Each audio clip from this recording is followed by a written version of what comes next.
surprised at all. It's Money who he Mayweather. is. It's who he is.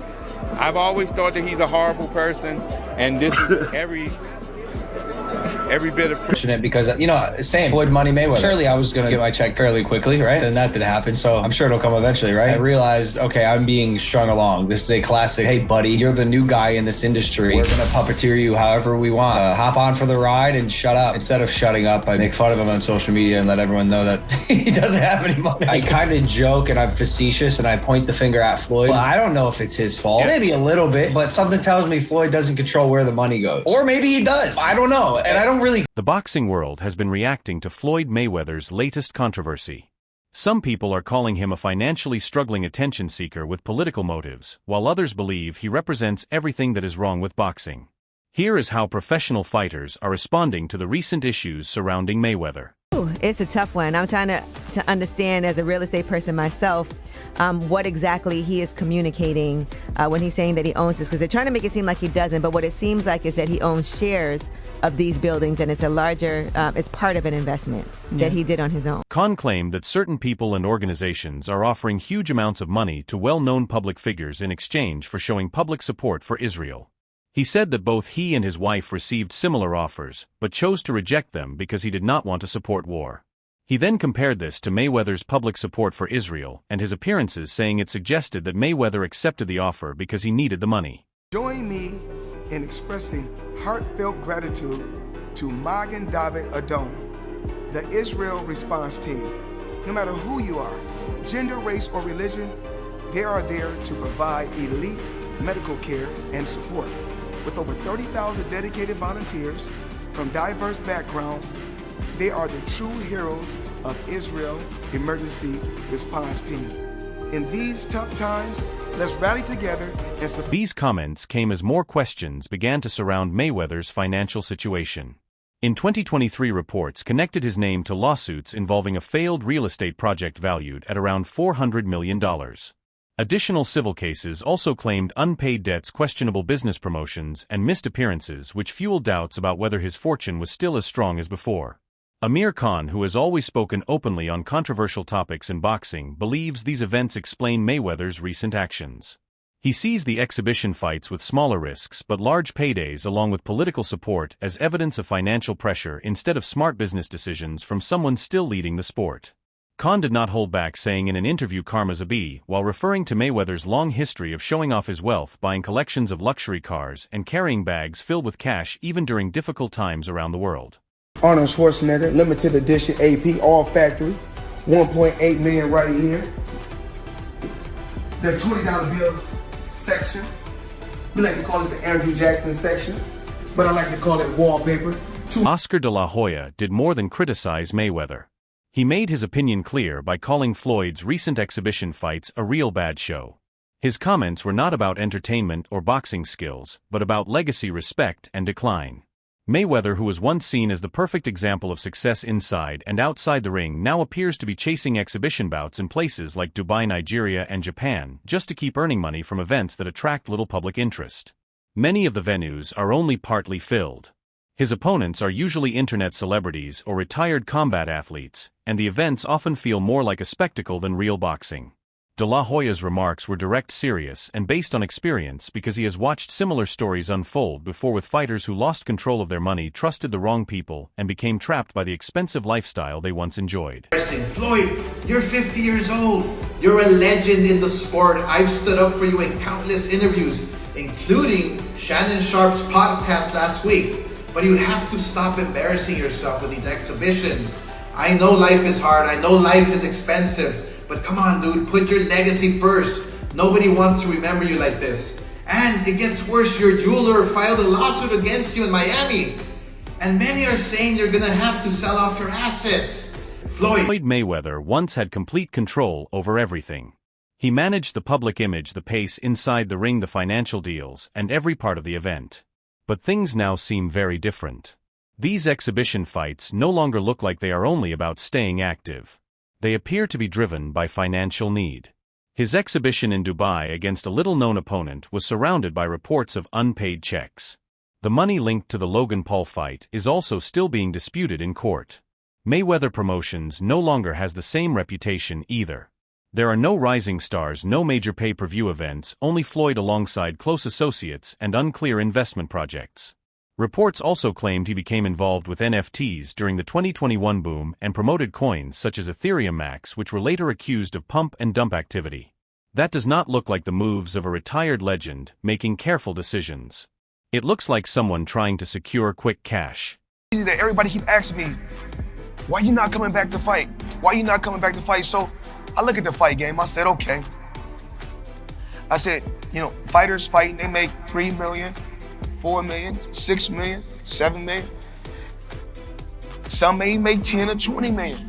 But I'm doing exhibitions and I'm making 20, 25 million, 100 million for exhibitions. So why would I come back and fight? There is also the ongoing real estate situation. Reports claimed that several properties connected to Floyd had either been refinanced or were carrying liens. One expensive mansion in Las Vegas was said to be close to being auctioned because of tax-related issues. There have also been claims that Floyd does not fully own as many homes as people believe. Some of the properties are reportedly financed through mortgages instead of being purchased with cash. That might not seem unusual for most wealthy people, but Floyd built his image around being the cash king and often showed himself carrying bags filled with huge amounts of money. Reports also said the IRS pursued him after the Conor McGregor fight in 2017, seeking a large payment in taxes. I feel good, training hard. Did Floyd not take out his own jets? Floyd got 3. So Floyd's got the one that he got, and he got 2 tax others. problems. That's what he's got.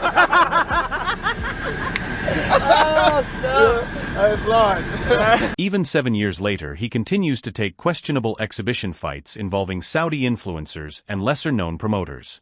Oscar's criticism does not appear to come from personal feelings. Instead, he believes a fighter who once ruled the sport is slowly giving away parts of his legacy just to keep going.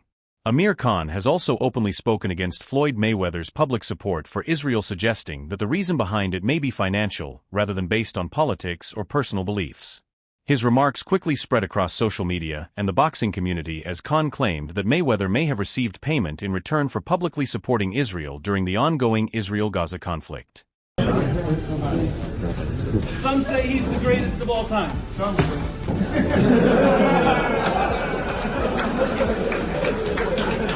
The history book says that. You want to go right now? We'll find out.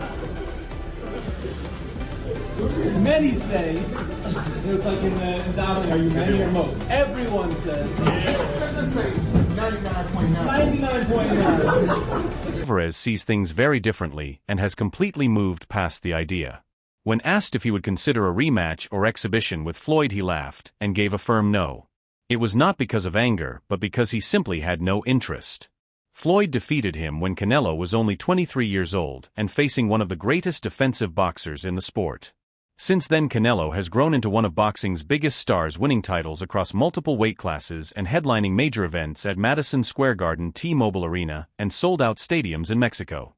He is focused on building his own legacy with loyalty to his team, tough competition, and a clear goal of being remembered as one of the greatest fighters in boxing history.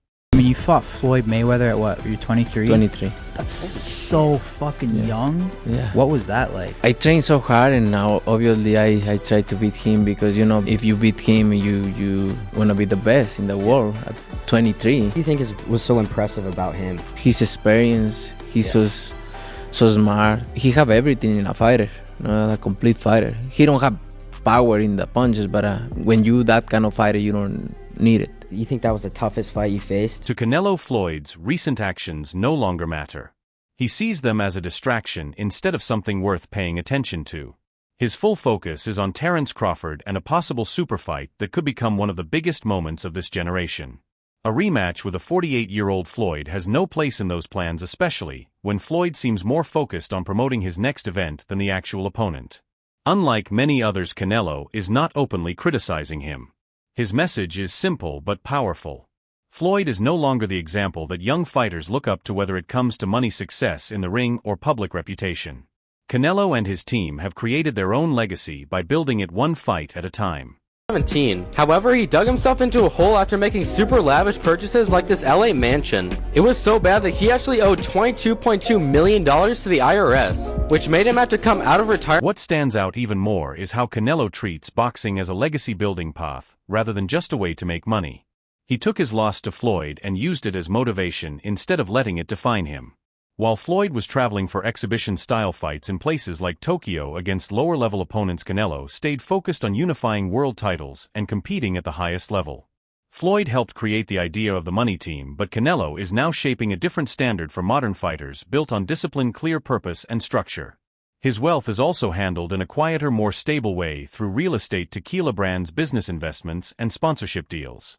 Unlike the flashy displays of luxury, Canelo focuses more on long-term success and consistent results. Lifestyle, showing the people how I live. Now, I know you guys see me on a regular talking about real estate.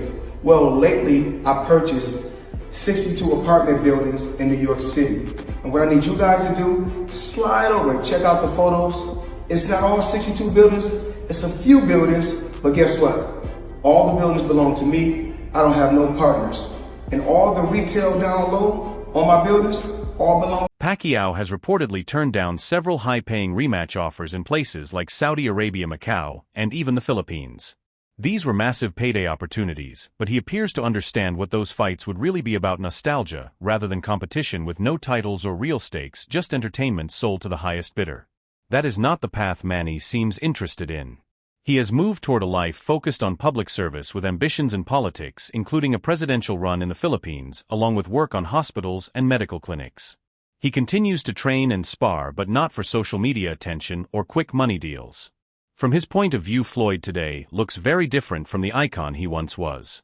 The private jets, luxury spending, and constant displays of wealth, along with rumored business activity, all require ongoing money flow, and if even part of those rumors are true, it suggests that Floyd may be under financial pressure. In the exhibition with no other than